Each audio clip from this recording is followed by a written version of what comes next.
கோவை மாணவர் அமுதன் கொலை சம்பவத்திற்கு மார்க்சிஸ்ட் கம்யூனிஸ்ட் கட்சி சார்பிலே கண்டனத்தை தெரிவிப்பதோடு உரிய விசாரணை நடத்தவும் போதைப்பொருள் கலாச்சாரத்தை முற்றிலுமாக ஒழித்திடவும் மார்க்சிஸ்ட் கம்யூனிஸ்ட் கட்சி வலியுறுத்துகிறது. கோவை மாவட்ட இந்துஸ்தான் பொறியியல் கல்லூரியில் 3ஆம் ஆண்டு படித்து வருகின்ற மாணவர் அமுதன் கும்பல் தாக்குதலால் கொலை செய்யப்பட்டுள்ளார். இன்றைக்கு வர அந்த கல்லூரி நிர்வாகம் அந்த பெற்றோருக்கு ஆறுதல் சொல்வதற்கு கூட தயாராக இல்லை. இதற்கு முன்பாக கூட தொடர்ச்சியாக சிறிதும் பெரிதுமாக 2 தாக்குதல்கள் மாணவர்களுக்குள்ளேயே நடந்திருக்கிறது. மாணவர்கள் இந்த கொலைவரி தாக்குதலுக்கு மிக அடிப்படையாக கல்லூரியில் கஞ்சா மற்றும் போதைப்பொருள் பழக்கம் முக்கிய காரணமாக இருந்து வருகிறது. இதை சிறுமைப்படுத்துவது சரியானது அல்ல. எனவே கொலை செய்யப்பட்ட மாணவர் தங்களிடம் கல்வி கற்க வந்தவர் என்கிற மனிதாபிமானத்து கூட நடந்து கொள்ளவில்லை கல்லூரி நிர்வாகம்.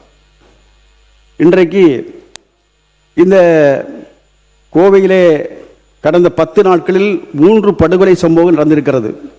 இந்த உண்மையை மறைத்து சட்ட ஒழுங்கு பிரச்சனையாக மட்டும் பார்ப்பது பொருத்தமற்றது என்பதை சுட்டிக்காட்டுகிறோம்.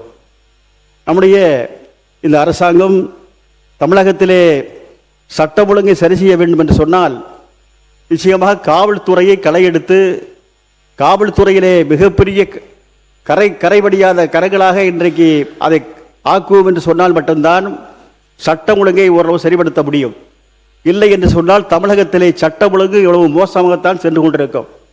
என்னுடைய கன்னியாகுமரி மாவட்டத்தில் என்னுடைய தொகுதியில் கூட 2 தினங்களுக்கு முன்னால் ஒரு உறுப்பினர் இது குறித்து மட்டும் பேசிட்டீங்க, முடிச்சிருங்க. அப்புறம் ஒரு ஊரா சொல்ல ஒரு சம்பவம் நடந்திருக்கிறது.